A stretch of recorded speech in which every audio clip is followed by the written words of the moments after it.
Iya, Assalamualaikum warahmatullahi wabarakatuh. Kami dari kelompok 8 ingin mempresentasikan materi psikolinguistik. Sebelumnya, kami akan memperkenalkan kami dahulu.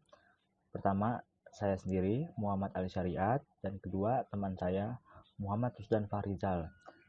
Ya, pada kali ini kami dari kelompok 8 akan menjelaskan ciri serta karakteristik pemerolehan bahasa kedua, faktor penentu keberhasilan pemerolehan bahasa kedua. Ya, yang pertama yaitu pengertian dari bahasa kedua.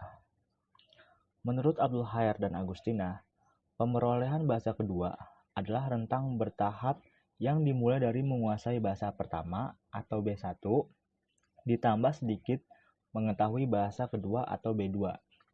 Lalu penguasaan B2 meningkat secara bertahap sampai akhirnya penguasaan B2 sama baiknya dengan B1.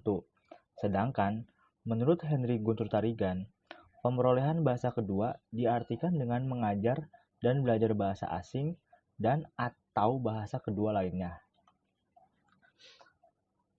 Selanjutnya, ciri dan karakteristik pemerolehan bahasa kedua.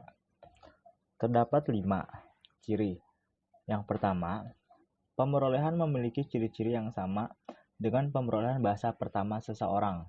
Seorang anak penutur asli, sedangkan belajar bahasa adalah pengetahuan secara formal. Kedua, pemerolehan dilakukan secara bawah sadar, sedangkan pembelajaran adalah proses sadar dan disengaja. Ketiga, pemerolehan seorang anak atau pelajar bahasa kedua belajar seperti memungut bahasa kedua, sedangkan dalam pembelajaran seorang pelajar bahasa kedua mengetahui bahasa kedua. Yang keempat, dalam pemerolehan pengetahuan didapat secara implisit, sedangkan dalam pembelajaran pengetahuan didapat secara eksplisit. Yang kelima, pemerolehan pengajaran secara formal tidak membantu kemampuan anak, sedangkan dalam pembelajaran pengajaran secara formal hal itu menolong sekali. Faktor-faktor yang mempengaruhi penguasaan bahasa kedua. Faktor pertama yaitu faktor motivasi. Motivasi memiliki fungsi integratif dan instrumental.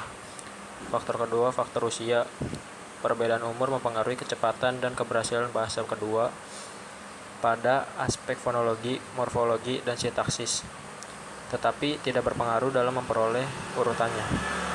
Faktor ketiga yaitu faktor penyajian formal. Pembelajaran bahasa kedua secara formal kurang berpotensi untuk menghasilkan penutur-penutur yang mampu berkomunikasi secara alamiah seperti penutur aslinya. Faktor yang keempat, faktor bahasa pertama. Keberhasilan belajar bahasa kedua sedikit banyaknya ditentukan oleh keadaan linguistik bahasa yang telah dikuasai oleh pembelajar sebelumnya. Faktor yang terakhir, faktor lingkungan. Yang dimaksud dengan lingkungan bahasa adalah segala hal yang didengar dan dilihat oleh pembelajaran sehubungan bahasa kedua yang sedang dipelajari. Terima kasih.